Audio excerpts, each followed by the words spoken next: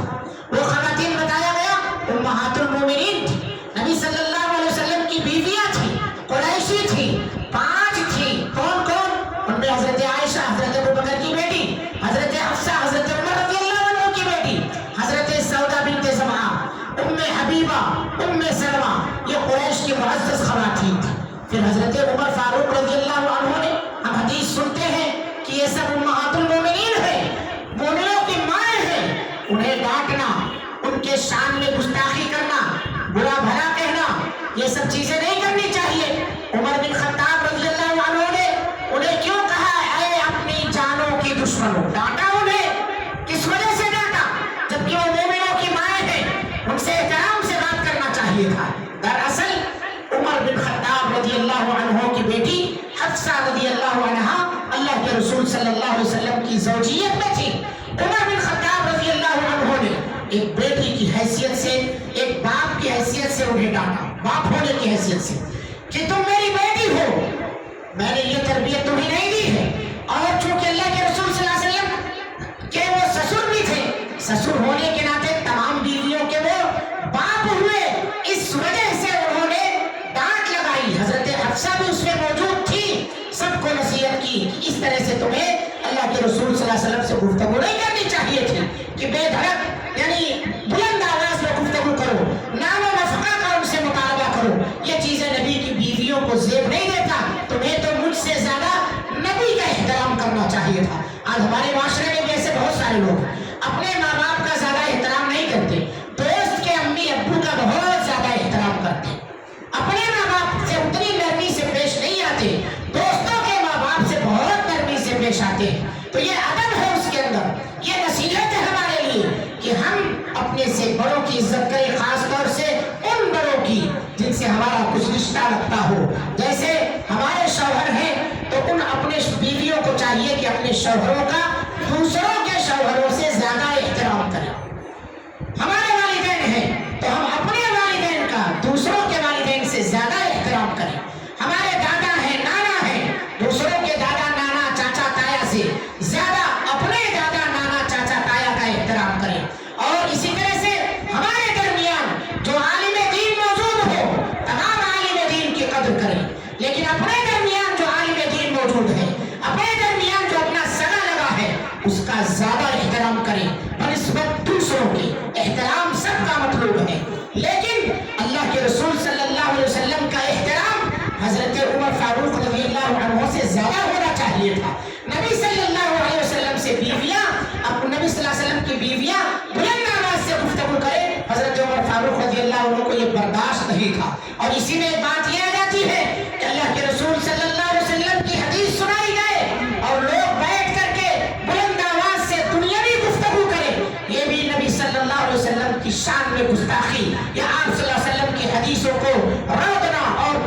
کرنے میں شامل ہے، اس میں بھی ہمارا کچھ نہ کچھ رویہ ضرور رہتا ہے، لہٰذا اس کی اصلاح ہونی چاہیے۔ حضرت عمر فاروق رضی اللہ عنہ کو دیکھ کر کے شیطان بھاگا کرتا، اور بھی بہت ساری حدیثیں اس کی دلیل میں موجود ہے۔ اگلی جو فضیلت حضرت عمر بن خطاب رضی اللہ عنہ کی وہ یہ ہے کہ آپ کی موقف کی تائید میں قرآن مجید کی بہت ساری آیات نازل ہوئی، ایک دو آیتیں نہیں، بہت ساری آیتیں قرآن مجید کی نازل ہوئی۔ خود اللہ کے رسول صلی اللہ علیہ وسلم کا بیان ہے، آپ صلی اللہ علیہ وسلم نے فرمایا ان اللہ جعل الحق علی لسان عمر وقلبہ، اللہ رب العالمین نے حق بات کو عمر فاروق رضی اللہ عنہ کے دماغ میں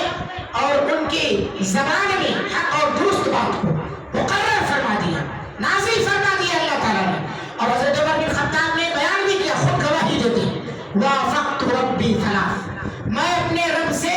3 باتوں میں موافقت کرتا ہوں۔ وہ 3 باتیں کیا ہیں؟ حالانکہ قرآن میں اور بھی باتیں، وہ 3 باتیں کیا ہیں؟ حضرت عمر فاروق رضی اللہ عنہ کی تائید میں جو اللہ تعالیٰ نے آسمان سے نازل فرمائی، ان میں سے ایک بات تو وہی ہے کہ میں نے کہا کاش مقام ابراہیم کو اللہ تعالیٰ ہمارے لیے مصلی بنا دیتا۔ اللہ تعالیٰ نے قرآن مجید کی آیت نازل فرما دی وَاتَّخَذُوا مِن مَّقَامِ إِبْرَاهِيمَ مُصَلًّى، کہ لوگوں تم لوگ جو ہے مقام ابراہیم کو اپنا مصلی بنا لو۔ حضرت عمر فاروق رضی اللہ عنہ کہتے ہیں کہ اللہ کے رسول صلی اللہ علیہ وسلم کی بیویوں کے پاس اچھے بھلے برے سارے لوگ آیا کرتے تھے آپ سے سوال کرنے کے لیے،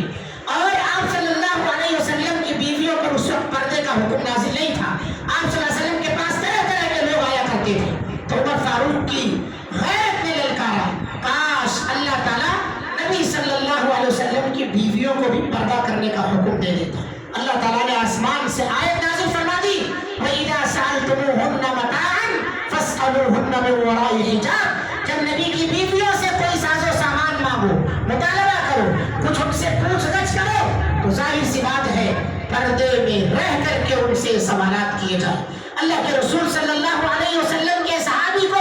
یہ غیرت اور پھر اللہ تعالیٰ کی یہ تائید۔ اسی طرح سے حضرت عمر فاروق رضی اللہ عنہ کہتے ہیں کہ میں نے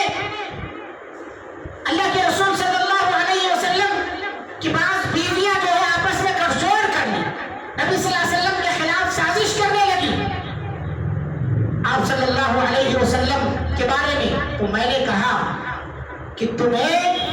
تمہارا رب طلاق دے دے اور اپنے نبی کے لیے تم سے بہتر بیویاں لے آئے، ایسا ہو سکتا ہوش کے ناخن لو۔ چنانچہ حضرت عمر فاروق کہتے ہیں کہ بالکل انہی الفاظ میں اللہ تعالیٰ نے قرآن مجید کی آیت نازل فرما دی عسیٰ ربہ ان طلقکن ان یبدلہ ازواجا خیرا منکن مسلمات مؤمنات قانتات تائبات عابدات سائحات طیبات وابکارات۔ امید ہے کہ اللہ تعالیٰ تمہیں طلاق دے دے تمہاری اس حرکت پر، اگر تم نے اپنی اصلاح نہیں کی اور تم سے بہتر بیویوں کا شوہر اللہ کے رسول صلی اللہ علیہ وسلم کو بنا دے۔ تو اس طرح کے واقعات بھرے پڑے ہیں حضرت عمر فاروق رضی اللہ عنہ کی تائید میں، اور جس کی تائید میں آسمان والا آیتیں نازل فرما دے وہ کوئی کم عزت اور احترام کی اہمیت کا حامل شخص نہیں، بہت معزز شخصیت ہے۔ اسی وجہ سے اللہ کے رسول صلی اللہ علیہ وسلم نے حضرت عمر فاروق رضی اللہ عنہ کے بارے میں فرمایا تھا کہ اگر سلسلے نبوت آگے بڑھتی تو میرے باپ عمر رضی اللہ عنہ نبی ہوتے، انہی تائید کی وجہ سے عمر فاروق نبی ہوتے۔ آپ نے فرمایا لو کان بعدی نبی لکان عمر بن الخطاب، اگر میرے بعد کوئی نبی ہوتا تو عمر بن خطاب ہوتے۔ اور یہی وجہ ہے کہ عمر فاروق رضی اللہ عنہ کو کہا جاتا ہے کہ یہ فتنوں کا دروازہ تھا، فتنوں کے بند کرنے روکنے کے لیے عمر فاروق ایک مضبوط قلعہ تھے۔ جب عمر فاروق رضی اللہ عنہ کی شہادت ہو گئی، عمر فاروق رضی اللہ عنہ جب شہید کر دیے گئے، یہ دروازہ ٹوٹ گیا، اس قلعے کے دروازے کے اندر شگاف آ گیا، چنانچہ بہت سارے فتنے ظاہر ہوئے اور فتنوں کا ایک سیلاب امڑ آیا، بدعات ظہور پذیر ہو گئی، متعدد باطل فرقوں نے سر اٹھا لیا، جو منافقین چھپے دبے کہیں تھے، جن کی ہمت نہیں ہوتی تھی سامنے آنے کے لیے، جس طرح سے سانپ اپنے بلوں سے باہر نکل آتا ہے اسی طرح سے سارے کے سارے باہر آ گئے۔ تو یہ عمر فاروق رضی اللہ عنہ تھے جن کی شخصیت ان تمام نصیحت سے ہم محبت کریں، خود بھی اس طرح بنے کہ ہم اسلام کے لیے ایک مضبوط قلعہ ہو، ہمارے عقیدوں میں جھول نہ ہو، ہمارے ایمان میں جھول نہ ہو، سنتوں پر عمل کرنے کے لیے ہم حد درجہ اور حتی الامکان کوشش کریں، اللہ سے توفیق طلب کریں۔ ہمیں بھی یہ کہا جائے کہ ہاں یہ آدمی ایسا ہے کہ اپنے عقیدے میں ذرہ برابر بھی لچک نہیں آتا ہے، اسلام سے کبھی سودے بازی نہیں کرتا ہے۔ ہم لوگ دیکھتے ہیں کہ جہاں ہمارا دنیاوی فائدہ ہے وہاں ہم اسلام کو بالائے طاق رکھ دیتے ہیں اور اسلام کو ذلیل و رسوا کر دیتے ہیں۔ یہ منافقانہ خصلت ہے، ان چیزوں سے اجتناب کرو۔ جہاں حق بات بولنا ہو وہاں بولنے کی مکمل جرأت رکھو، اور اسی طرح سے بے باکی کے ساتھ زندگی گزر بسر کرنے میں تمام کی تمام چیزیں تمہیں معاون اور مددگار ثابت ہوں گی۔ ماں بہنوں سے بھی یہی درخواست ہے، قرآن مجید کا مطالعہ کریں، سیرت رسول صلی اللہ علیہ وسلم کا مطالعہ کریں، اور اپنے جو اسلاف تھے سب سے پہلے صحابہ کرام رضوان اللہ علیہم اجمعین کی زندگیوں کا مطالعہ کریں اور صحابیات کی زندگیوں کا مطالعہ کریں۔ اپنے آپ کو، اپنے بچوں کو ان کے جو ڈھرے تھے، جو اصول تھے، جو نمونے تھے، ان کی زندگیوں کے اندر جاگزی کرنے کی ہم تمام کو اللہ تعالیٰ توفیق عطا فرمائے۔ اللہ رب العالمین سے دعا ہے، رب العالمین ہمیں اپنے اسلاف کی زندگیوں کو اپنے لیے باعث عبرت اور نصیحت سمجھ کر ان کے سیرتوں کا مطالعہ کرنے سننے کی توفیق عطا فرما۔ رب العالمین ہم تمام لوگوں کو سیرت عمر فاروق رضی اللہ عنہ سن کر کے جو چیزیں بھی اس میں